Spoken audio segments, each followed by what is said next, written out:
Na era dos super cafés, produtividade máxima, realização a qualquer custo, diria também a era dos simpatizantes do burnout, aonde fica a qualidade do seu sono? Olá! Seja muito bem-vinda ao vídeo de hoje. Se você ainda não me conhece, eu sou a Duda Vitti, idealizadora da Corpo e Hábito. Se você já me conhece ou está começando a conhecer aqui pelos vídeos do canal, seja muito bem-vinda de volta. Esse vídeo de hoje vai ser bem papo.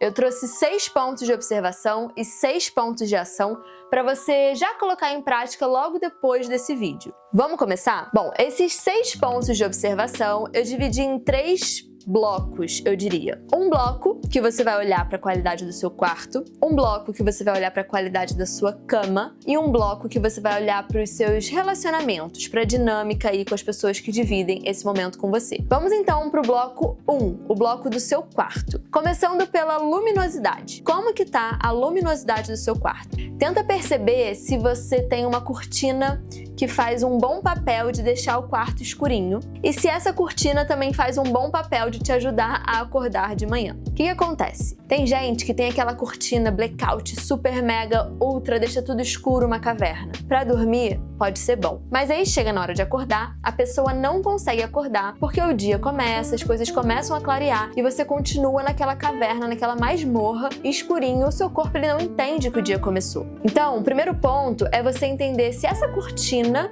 que você usa à noite, ela faz esse papel de bloquear um pouco a luz de fora, principalmente se você tem muita gente morando perto de você, muita varanda acesa, enfim, outras luzes de fora, poste de luz. Vê se essa cortina consegue bloquear um pouco isso. Mas de manhã, se essa cortina que deixa escurinho tá bloqueando muito, tenta perceber se essa cortina que é muito escura, você pode de repente trocar por uma um pouquinho mais fina, que vai deixar a luz passar suavemente. Ou se você não tem como trocar de cortina, que é uma coisa muito normal também, porque a cortina não é baratinho, vê se você consegue deixar a sua cortina não fechada até o final. Se ela é uma cortina de DC, você deixa só a pontinha ali da janela meio vazada para essa luz começar a entrar de manhã. Se a sua cortina é de abrir, você pode deixar as laterais ou o meinho aberto para essa luz entrar um pouco no seu quarto de manhã. Eu acho que se você tentar fazer esse pequeno ajuste, já vai trazer uma diferença no seu momento de acordar. Você pode acordar com mais facilidade. No início parece meio incômodo, você não vai querer acordar cedo, mas isso vai te ajudar. E no final do dia, para pegar no sono, você ter acordado mais cedo ou com mais facilidade, né, os seus hormônios terem funcionado de uma forma melhor ao longo do dia, vai facilitar esse processo também. E vem toda uma cascata de benefícios a partir daí. Vamos pensar então agora na temperatura. Tenta perceber se o seu quarto ele é muito frio ou muito quente na hora de dormir, se você usa muito ar-condicionado numa temperatura mega fria, ou se você usa um ventilador que fica jogando aquele vento e você começa a ficar incomodado no meio da noite, ou se é muito quente, abafado, o ar não circula. Então, já que a gente estava falando de janela, uma estratégia boa às vezes é você deixar a janela levemente aberta, porque conforme a noite for, né, acontecendo e tudo mais, de madrugada vai ficar mais friozinho e isso pode te ajudar ali a dormir bem. O nosso corpo, ele gosta de um ambiente levemente friozinho para dormir. O que a gente não gosta? De um frigorífico. O Ayurveda, por exemplo, não quer que você durma com ar-condicionado, ele quer aquela temperatura ambiente. Muito vento também não é recomendado, mas para você dormir bem, um ventinho, uma temperatura mais fria para esse corpo pode sim ajudar a relaxar. Certo, para dormir essa temperatura mais fria pode ajudar, mas para acordar, se você estiver naquele friozinho e tudo mais, provavelmente você vai estar usando uma cobertinha, um lençol, uma manta, seu corpo ele não vai querer acordar de cara. Então, um quarto um pouquinho mais quente pode te ajudar a acordar com mais facilidade. Então, se você dorme com ar-condicionado, sugiro que não deixe uma temperatura mega fria. Tente ir mudando esse hábito de pouquinho em pouquinho. Um terceiro ponto dentro ainda do bloco 1 é como que tá a organização desse quarto, a limpeza desse quarto, o conforto, o quão agradável é estar nesse quarto. O seu quarto é bagunçado, cheio de tralha, tudo misturado, você entra nele e já sente um certo desgosto, ou você entra no seu quarto e fala, olha, aqui é o meu espaço, aqui eu me sinto bem. Você, durante o dia, a janela tá aberta, entra sol, você consegue ter um cheirinho que você gosta no seu quarto, as suas memórias estão organizadas e limpas, os seus itens, eles cabem aonde você você tá ou tá tudo meio bagunçado. Eu tô falando isso aqui não é porque o meu é perfeito e tá tudo no lugar, mas é porque é muito comum ter esse quarto como um lugar do tipo, ai, aqui eu posso, sabe, soltar as coisas, eu posso deixar tudo como eu quero, é o meu esconderijo. Mas muitas vezes, se isso vai se prolongando, estendendo, repetindo muitas e muitas e muitas vezes, o seu quarto, que era para ser um lugar de conforto, o seu cantinho, vai virando essa grande bagunça, esse grande caos. E relaxar no caos é muito difícil. Isso deixa a nossa mente agitada. No Ayurveda a gente fala, né, de vata. Essa bagunça toda pode deixar a gente meio vateado. Isso é tema para um outro vídeo. Mas, então a gente falou desses 3 pontos dentro do bloco 1. Luminosidade, temperatura e a organização. Como é que tá a organização desse quarto? Vamos para o bloco 2, falando da saúde da sua cama. Como que tá a saúde do colchão e do travesseiro? Você deita na sua cama e sente conforto?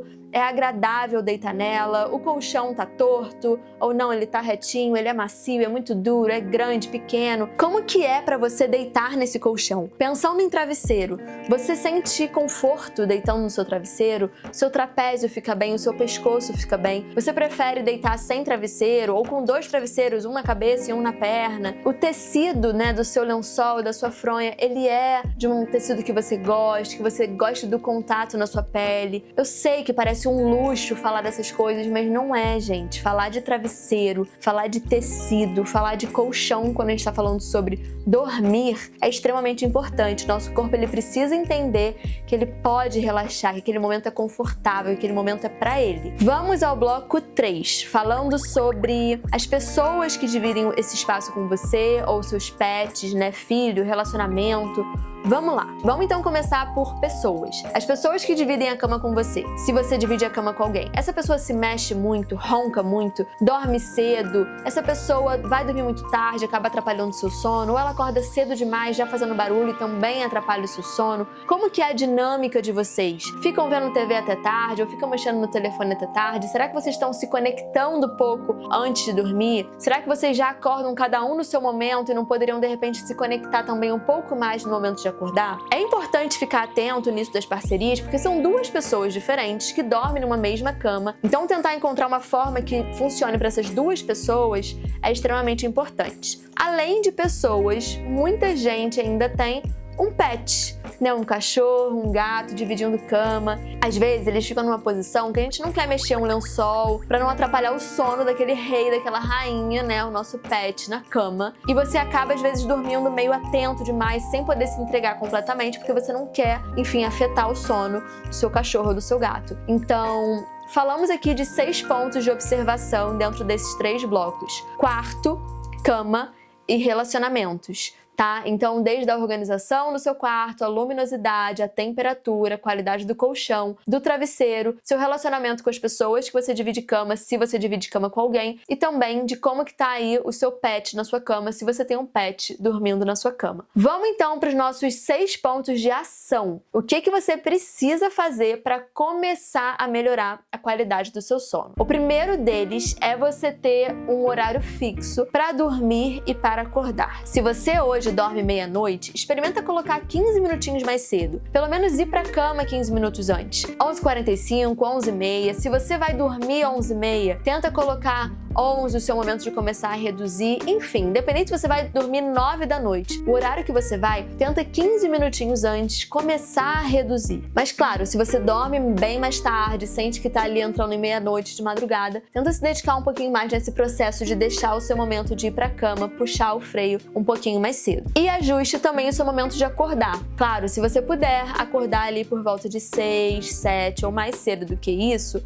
melhor. E se possível, altere no máximo 1 hora nos finais de semana. Tem muita gente que durante a semana acorda 6 e no final de semana acorda 10. Isso dá uma certa bagunçada no corpo. Tenta manter ali tudo mais ou menos parecido. Pensando em exercício, tente ter um intervalo de pelo menos 3 horas do seu exercício até o horário de dormir. Se você pode fazer exercício de manhã, melhor dos mundos. Não consegue de manhã? Tenta fazer ali no meio do dia. Só pode fazer à noite? Vai deixar de fazer? Não, faz à noite. Ótimo. Mas, se der, tenta não fazer tão perto do horário de dormir. Tenta finalizar ali com um intervalo de pelo menos 3 horas. Combinado? Pensando Pensando então agora nas refeições. Se você puder, as suas refeições no final do dia, seja um lanche da tarde, bem tarde, ou um jantar, que elas sejam mais leves, que elas sejam nutritivas, mas de fácil digestão, tá? O nosso corpo, ele não tá afim de ficar trabalhando na digestão desses alimentos durante a noite. Ele quer só absorver, metabolizar, recarregar as baterias, como eu sempre falo, para você acordar leve, bem disposto no dia seguinte. Se você faz um pratão gigante antes de dormir, ele vai passar a noite trabalhando, não vai funcionar,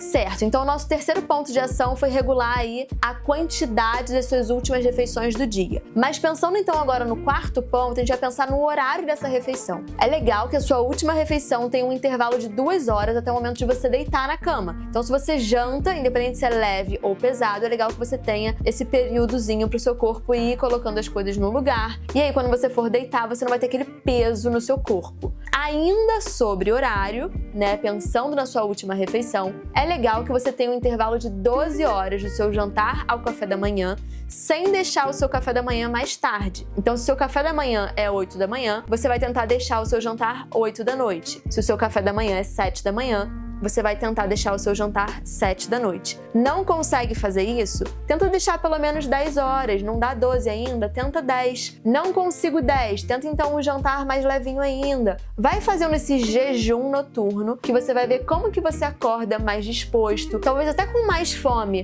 mas você vai começar a regular o ritmo do seu corpo, o ritmo do seu funcionamento intestinal, do seu apetite, vai ser super, super bom. Quinto ponto de ação, evite telas, na medida do possível para você.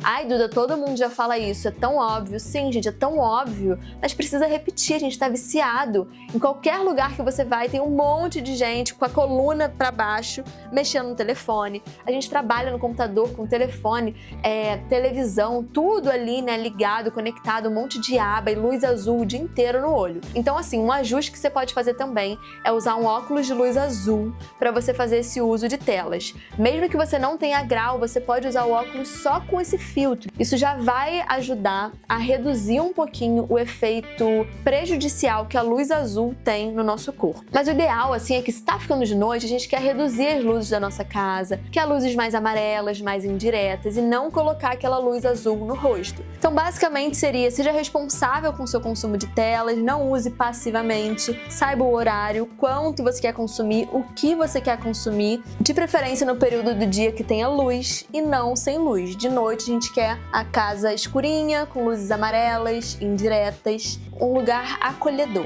Vamos ao nosso sexto ponto de ação. Manere nos estimulantes. Começando pela cafeína, tente deixar até 2 da tarde. Se possível, não consuma ali no final da tarde. Se você precisa, pontualmente, num encontro, um cafezinho, uma reunião, enfim, pontualmente ok. Mas de rotina, no dia a dia, somente até a hora do almoço. De preferência, o mínimo que você puder. Cafeína é vilã? Não é vilã. Cafeína é ótima para muitas coisas. O problema é esse consumo exagerado que a gente tem feito da cafeína. E o segundo ponto para a gente ficar atento dentro desses estimulantes é o consumo de álcool. Muita gente fala que um vinhozinho é bom, que faz bem, e claro, um consumo pontual, tudo bem. Mas eu aqui, nesse papel de educação nutricional, de falar sobre saúde, de falar sobre bem-estar, eu não posso te recomendar o consumo de álcool. Quanto menos você consumir, melhor para o seu corpo. O álcool, ele tem um efeito inflamatório no nosso corpo, e essa inflamação já está associada ao desenvolvimento de doenças crônicas. Então, quanto menos você consumir, inclusive aquele vinhozinho, melhor. Ah, mas você vai consumir. Então, o que a gente pode fazer? Para cada dose de álcool, você vai tentar ter um intervalo de 1 hora até o momento de dormir. Se você consumir 2 doses de álcool, você vai tentar ter 2 horas de intervalo até o momento de dormir. A gente pode trazer também esse tema álcool em um outro vídeo só para ele explicar como é que é a dose, como é que funciona e tudo mais. Eu realmente espero que esses 6 pontos de observação e 6 pontos de ação gerem micromovimentos aí na sua dinâmica de sono, nas suas noites, e que esses micromovimentos gerem benefícios gigantes no longo prazo. A gente tem tempo para fazer as melhorias, não precisa ser tudo para ontem. Eu tô doida para saber o que você vai implementar de pouquinho em pouquinho. O que for funcionando, você vai mantendo, vai deixando mais consistente, mais ajustado. O que não funciona muito bem, você muda, troca, tenta de uma outra forma. Eu tô aqui para você ir tirando dúvida, trocando comigo. Eu quero agradecer sempre pela sua presença aqui e eu espero te ver na próxima quarta. Fique bem, até! Um beijo!